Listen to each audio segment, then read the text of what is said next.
ఓం నమః శివాయ. ఓం నమో నారాయణాయ. కర్మ నివారణ నరదృష్టి నివారణ కాళభైరవాయ నమో నమః. ఓం దిగంబరాయ విద్మహే హంసవాహనాయ ధీమహి తన్నో కాళభైరవ ప్రచోదయాతు. హరి ఓం. వీక్షకులకి ప్రేక్షకులకి ప్రియ కాళభైరవ భగవద్బంధులకి స్వాగతం పలుకుతూ మమ్మల్ని ఎంతగానో ఆదరిస్తూ ఉండబడినటువంటి ప్రియ సోదర సోదరీమణులకు, జ్యోతిష్ అభిమానులకు, సనాతన ధర్మ సంరక్షకులు అందరికీ కూడా అడ్వాన్స్గా మహాశివరాత్రి పండుగ శుభాకాంక్షలు. ఐశ్వర్యాన్ని ఆనందాన్ని ఇచ్చేటువంటి ఆ లయకారకుడైనటువంటి మహాదేవుడి యొక్క కృప కటాక్ష వీక్షణలు అందరిపైన ఉండాలని కోరుకుంటూ అందరికీ నిండు నూరేళ్ల ఆయురారోగ్యాన్ని ప్రసాదించాలని మనం కూడా మనసారా కోరుకుందాం. 16/2/2026 నుండి 28/2/2026 వరకు పుట్టినటువంటి వారందరూ కూడా ముందస్తుగా జన్మదిన శుభాకాంక్షలు. గతంలో వివాహం చేసుకున్న వారికి వివాహ వార్షికోత్సవ శుభాకాంక్షలు. ద్వాదశ రాశుల్లో గ్రహ గమనాల్ని వీక్షింపచేద్దాం. మిథున రాశిలో దేవగురు బృహస్పతి సంచార స్థితి, సింహరాశిలో కేతు సంచార స్థితి, మకర రాశిలో కుజ సంచార స్థితి, కుంభరాశిలో చతుర్గ్రహ సంచార స్థితి, రవి బుధ శుక్ర రాహు సంచార స్థితి, మీనరాశిలో శని భగవానుడి సంచార స్థితితో ద్వాదశ రాశుల్లో గ్రహ గమనాలు ఈ విధంగా ఉన్నాయి. సింహరాశి వారికి ఎన్నడూ లేనటువంటి విధంగా 7వ స్థానంలో చతుర్గ్రహ సంచార స్థితితో ప్రారంభమై అష్టమి తిథి ఎందుకు పంచమగ్రహ సంచార స్థితితో ఉన్నప్పుడు, ఒకవైపు అష్టమ శని సంచార స్థితి ఉన్నప్పుడు గ్రహ సంచార స్థితి అనుకూలంగా లేదు కనుక ఈ అమావాస్య మంగళవారం ధనిష్ట నక్షత్ర సందర్భంగా ఎలాంటి విధి విధానం పాటించడం వలన గ్రహదోషాన్ని తొలగించుకొని గ్రహ ఐశ్వర్యాన్ని పొందగలరు ఈ వీడియోలో సవివరంగా సంపూర్ణంగా తెలుసుకుందాం. విశేషంగా సింహరాశిలో ఏ నక్షత్రాలు వస్తాయనగా మఖా నక్షత్రంలోని 4 పాదాలు, పుబ్బా నక్షత్రంలోని 4 పాదాలు, ఉత్తరా నక్షత్రంలో 1 పాదం కలిపితే సింహరాశి. రాశాధిపతి రవి భగవానుడు. రాశిలోనే కేతు సంచార స్థితి, 6వ స్థానంలో కుజుడు ఉన్నాడు కనుక గృహాలు, వాహనాలు, షేర్లు, క్రయ విక్రయాలు వీరికి ఆనందకరంగా కనపడుతూ ఉంటాయి. కాకపోతే సప్తమంలో గ్రహ సంచార స్థితి అనుకూలంగా లేదు. రాశాధిపతి కూడా సప్తమంలోనే ఉన్నాడు. అక్కడ మనకారకుడు అక్కడే ఉన్నాడు, కళత్రకారకుడు శుక్రుడు అక్కడే ఉంటున్నాడు, అలాగే బుద్ధికారకుడు కూడా అక్కడే ఉంటున్నాడు, వాస్తు నరదృష్టి కారకుడు కూడా అక్కడే ఉంటున్నాడు. కనుక వీలైనంత వరకు దూరావాయు జల ప్రయాణాలు 17వ తారీఖున 24వ తారీఖున పెట్టుకోకపోవడం ఉత్తమోత్తంగా భావించగలగాలి. ఒకవైపు అష్టమ శని సంచార స్థితి ఉంది కనుక ఇలాంటి కాల సమయంలో గొడవలకు తావివ్వకుండా బ్యాంకు లావాదేవీలు, షేర్లు, వాహనాలు, వివాదాలకు దూరంగా ఉండడం, వీళ్ళతో మౌనంగా ఉండడం ఉత్తమోత్తంగా భావించగలగాలి. కనుక కూష్మాండ దీపంలో నువ్వుల నూనెను, కొబ్బరి నూనెను, ఆవు నూనెను వేసి దీపాన్ని వెలిగించడం వలన సకల దోషం తొలగి ఐశ్వర్యం కలిగి ఆనందంతో ఆయురారోగ్యంగా ఉంటారు. లేకపోతే అనేక రకాలుగా ఇబ్బంది గురవుతూ ఉండే పరిస్థితి ఉంటుంది.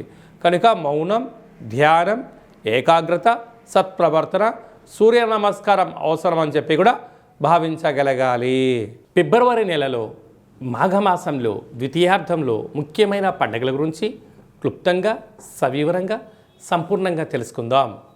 మనకు 15వ తారీఖు మహాశివరాత్రి పండుగ అవుతుంది కనుక 17వ తారీఖున మంగళవారము ధనిష్ట నక్షత్ర సందర్భంగా ఇంట్లో కాళభైరవ దీపాన్ని వెలిగించడం వలన వాస్తు నరదృష్టి శత్రు ప్రభావాలు తొలగిపోతాయి.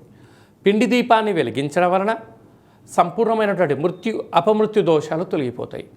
కొబ్బరి నూనెతో కలిపినటువంటి పిండి దీపాన్ని పెట్టడం వల్ల ఐశ్వర్యం ఆనందం కలుగుతుంది. అంటే ఎన్నడూ లేనటువంటి విధంగా మంగళవారం ధనిష్ఠా నక్షత్రంతో కూడుకున్న అమావాస్య కనుక చాలా మహిమాన్వితమైనటువంటి అమావాస్యగా భావించగలగాలి.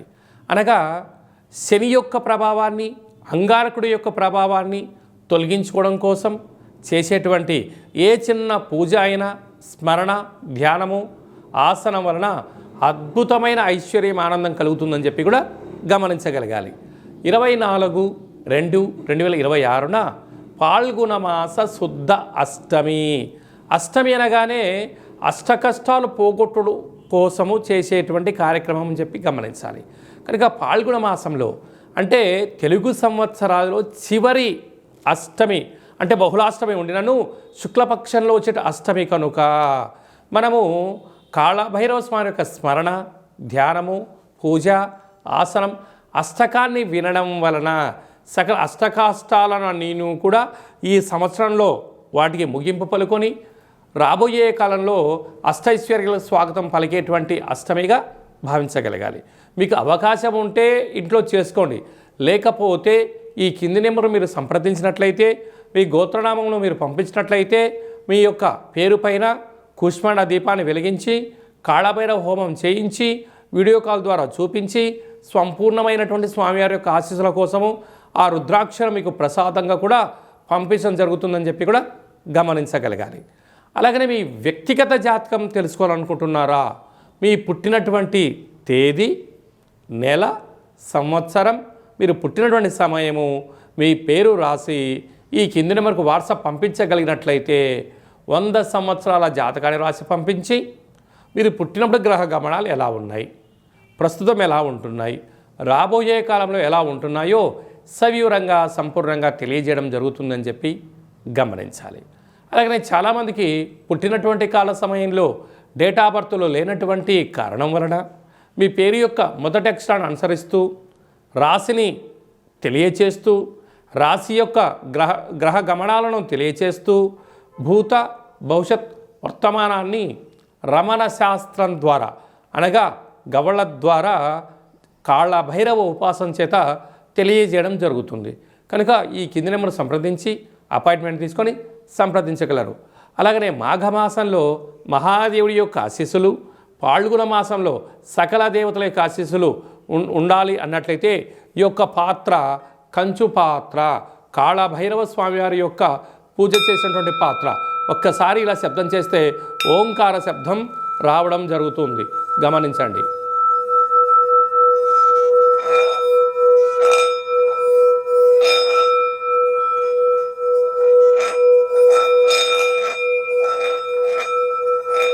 ఇలాగా ఈ శబ్దత్వరతో మనం ఎక్కడైతే చేస్తామో గృహంలో ఉండబడినటువంటి జ్యేష్ఠాదేవి బయటికెళ్ళి మనకు లక్ష్మీదేవి గళ్ళు గళ్ళుమంటూ ఇంటికి రావడం జరుగుతుంటుంది. ఈ అక్షయ పాత్ర కాళభైరవ పూజ చేయించడం జరుగుతుంది. కనుక అందరి ఇంట కాళభైరవ స్వామి స్మరణ, కాళభైరవ స్వామి అక్షయ పాత్రను ఉంచుకుందాం, అష్ట కష్టాలకు స్వస్తి పలుకుతాం, అష్టైశ్వర్య స్వాగతం పలుకుతాం అనేటువంటిది చిన్న విన్నపం. అందరికీ శుభాన్ని, జయాన్ని, ఐశ్వర్యాన్ని, ఆనందాన్ని ప్రసాదించాలని మనసారా కోరుకుంటూ ఆశీర్వచనం. శతమానం భవతి శతాయు పురుష సతేంద్రియ ఆయుష్యేవేంద్రియే ప్రతిష్టతే ధనం ధాన్యం బహుపుత్రలాభం శత సంవత్సరం దీర్ఘమాయు సర్వే జనా సుఖినో భవంతు లోకా సమస్తా సుఖినో భవంతు సర్వం పరమేశ్వరార్పణమస్తు. హరి ఓం. ఈ వీడియో మీకు నచ్చినట్లయితే లైక్ చేయండి, షేర్ చేయండి. ఆధ్యాత్మికమైన భక్తి సమాచారాన్ని అందరికన్నా ముందుగా మీరు తెలుసుకోవాలి అనుకుంటున్నట్టయితే గంట సింబల్ ప్రెస్ చేయండి, ఆల్ అనే బటన్ కూడా తెలియచేయండి. ఈ భక్తి సమాచారాన్ని, భగవంతుడి యొక్క ఆధ్యాత్మిక కార్యక్రమాన్ని భగవద్బంధులకు, మిత్రులకు, స్నేహితులకు చేరవేయండి. హిందూ ధర్మాన్ని కాపాడండి.